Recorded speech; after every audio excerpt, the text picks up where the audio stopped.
नमस्कार, आप देख रहे हैं राजधानी एक्सप्रेस और आज नालंदा जिले के एक शिक्षक के साथ में नवादा जिले नालंदा जिला के शिक्षक के जो हैं कार्यरत नवादा जिला ओढ़नपुर मध्य विद्यालय ओढ़नपुर में कार्यरत हैं। प्रभारी प्रधान अध्यापक के पद पर। तो उनके साथ में कैसा व्यवहार किया जा रहा है, वो भी नालंदा के व्यक्ति हैं और किसी कारण से अस्वस्थ होने कारण सारी कागजाती कार्रवाई जो है अपने डीईओ और डीपीओ के यहाँ सौंपे थे, बड़ा बाबू के यहाँ सौंपे थे, लेकिन उल्टा ही इन्होंने इन्हीं के ऊपर कार्रवाई कर दिया गया और इन्हीं का वेतन से छेड़छाड़ कर दिया गया। तो आप आइए खुद इनकी जुबानी सुनते हैं, किस तरह से इनके साथ में कैसे व्यवहार किया जा रहा है, किस तरह से प्रताड़ित किया जा रहा है, यानी नालंदा के व्यक्ति के साथ में।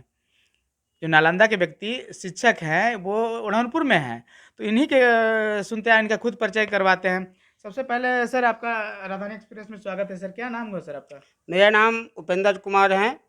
मध्य विद्यालय ओढ़नपुर में प्रभारी प्रधान अध्यापक के कार्य पर कार्यरत हूँ। जी जी। अभी घर कहाँ हुआ आपका? अभी घर तो मेरा पर्सनल घर मालती हुआ सर, अस्थामा प्रखंड में पड़ता है। अभी बिहार सिम में हूँ। जी जी। हाँ, बिहार सिम में हूँ। तो सर क्या मामला है जो आपको परेशान किया जा रहा है, या मतलब वीडियो के माध्यम से पहुंचाएंगे या सरकार को पहुंचाएंगे? मुख्यमंत्री नीतीश कुमार से मांग करते कि मेरे साथ में क्या हो रहा है, बताइए। सर, मैं बिहार सरकार से ही मांग करना चाहता हूँ कि सुशासन राज्य में हमारे साथ जितना खिलवाड़ किया गया है सर, वो सारी बयान मैं आपको दे रहा हूँ सर। किस तरह से प्रताड़ित किया गया है? पूर्व से मेरे विद्यालय मध्य विद्यालय ओढ़नपुर नवादा का पूर्व से ही हाउस रेंट शहरी भत्ता के रूप में मिल रहा था सर, और छठा वेतन में किसी कारणवश किसी अधिकारी के बिना, आदेश के बिना मुझे हाउस रेंट शहरी भत्ता से हटा दिया गया, वंचित कर दिया गया, हटा दिया गया। और पुनः मैंने प्रभारी बनने के उपरांत मैंने पथ निर्माण विभाग को एक आवेदन दिया, और आवेदन के उपरांत जांचों उपरांत पथ निर्माण विभाग कार्यालय के जांचों उपरांत मध्य विद्यालय ओढ़नपुर की दूरी 7.5 किलोमीटर हुआ, जिसका चिट्ठी सर शिक्षा विभाग का स्थापना का नवादा का चिट्ठी मेरे साथ है सर।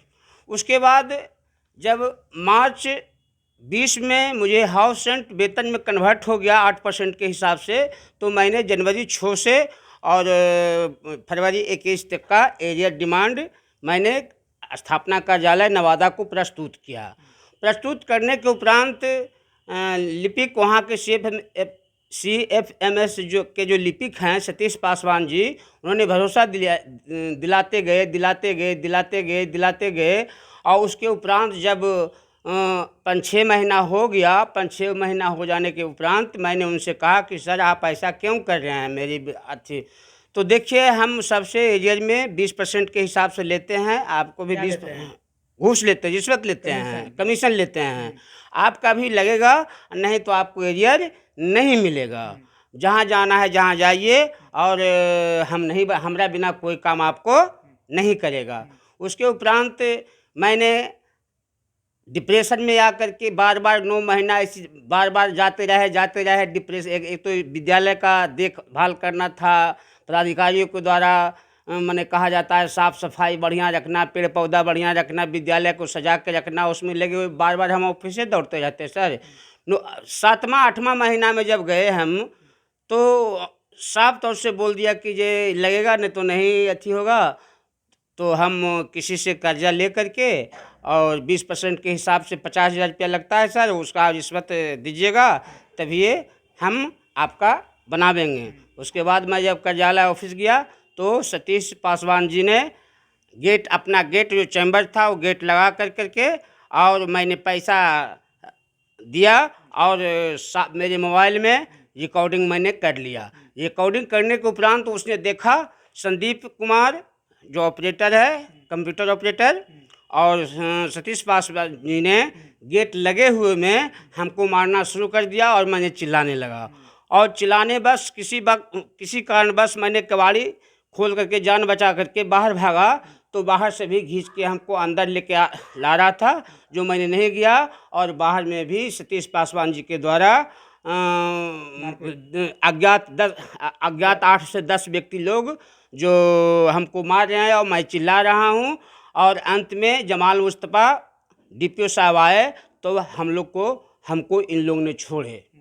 उसके बाद मैं इसकी जानकारी, उसके बाद डीपीओ साहब ने बोले, जमाल मुस्तफ़ा सर ने बोले कि ठीक है, आप अलग से आवेदन एगो दे दीजिए जिसका आपका काम मैं करूँगा, जिसका आवेदन मैं श्रीमान की सेवा में समर्पित किया।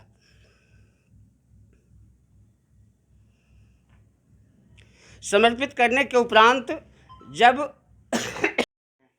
मुख्यमंत्री जी से कहना चाहते हैं कि सुशासन में सही होना चाहिए, गलत का गलत होना चाहिए, सही का सही होना चाहिए। सबका मिली भगत है, डीओ से लेकर के बड़ा बाबू सभी लोग। वहाँ सभी शिक्षक परेशान है हैं। ना? आप जाकर वहाँ सभी शिक्षक परेशान हैं, सभी भयभीत हैं, भयभीत से कोई बोलते नहीं हैं। वहाँ दबंगई चलता है, पैसा दो, उसके बावजूद भी हमारा मन होगा तो काम करेंगे, नहीं तो जाओ यहाँ से। मारपीट की जाती है शिक्षक के साथ। हम मुख्यमंत्री जी से ही निवेदन करना चाहते हैं कि आप सुशासन में ऐसे ऐसे कीजिएगा तो क्या बचेगा आदमी। टीचर लोग अच्छे गुणवत्ता बच्चों को दे पाएंगे? वो डिप्रेशन में देने का कुछ गुणवत्ता दे देंगे, कुछ गुणवत्ता, वो तो डिप्रेशन में आ गए। अब जब भी आते हैं तो खिचड़ी का रजिस्टर पकड़ते हैं। आप क्यों नहीं आते हैं? खिचड़ी बनता है तो खिचड़ी का रजिस्टर आके पकड़ते हैं, गिनते हैं बच्चों को, गिनते हैं। आप आके बच्चों को गिनिए। 40 में एक बिहार सरकार का नियम कानून है कि 40 बच्चे पर एक शिक्षक होनी चाहिए। हमारे विद्यालय में 350 बच्चे हैं, उसमें 5 गो टीचर, एगो विरमित रहते हैं, एगो हेडमास्टरी का काम करते हैं, उनको कभी कुछ काम रहता है। वहाँ जहाँ 5 बच्चे हैं वहाँ 9 टीचर हैं। प्राथमिक विद्यालय सीतारामपुर में माधव बिघा में 50 बच्चे हैं, जिसमें 10 टीचर हैं। सीतारामपुर में प्राथमिक विद्यालय है, उसमें 9 टीचर हैं और 5-6 वो बच्चा है। और बिहार सरकार से हम निवेदन करना चाहता हूँ कि सभी स्कूल का निरीक्षण कर लिया जाए कि किसका विद्यालय किसके शासनकाल में क्या था। हम यही चाहते हैं, मांग उनसे। सुशासन है, हम तो उस सरकार, मेरी सरकार है, वो तो कोई भी कास्ट का रहे, मेरी सरकार शिक्षक का कास्ट से कोई मतलब होता नहीं। शिक्षक तो बच्चों को शिक्षा देता है। बस मैं इतना ही कहना चाहता हूँ। तो आपने सुना उपेंद्र कुमार से कि किस तरह से अपना बयान जाहिर किए और किस तरह से इनको प्रताड़ित किया जा रहा था। और अभी भी इनको निलंबित किया है डीईओ के द्वारा, बड़ा बाबू के द्वारा, यहाँ कंप्यूटर ऑपरेटर के द्वारा, इनके द्वारा मारपीट किया गया। इनका जो मकान भत्ता है 8%, पहले तो 4% कर दिया गया, फिर 8% किया गया कि नहीं हमसे गलती हो गया फिर कर लेंगे। इनके वेतन से छेड़छाड़ किया गया, इनके वेतन से कटौती किया गया। यानी सब खेल जो है कमीशन का, रुपयों का हो रहा है, और जो पैसा देगा उसी का वेतन सही से मिलेगा और नहीं तो नहीं मिलेगा। यानी जांच का विषय है। और कहा जा रहा है कि जहाँ पे 50 बच्चे हैं वहाँ पे टीचर 9 हैं, जहाँ 350 बच्चे हैं वहाँ टीचर 5-6 हैं। तो आखिर क्या बात है?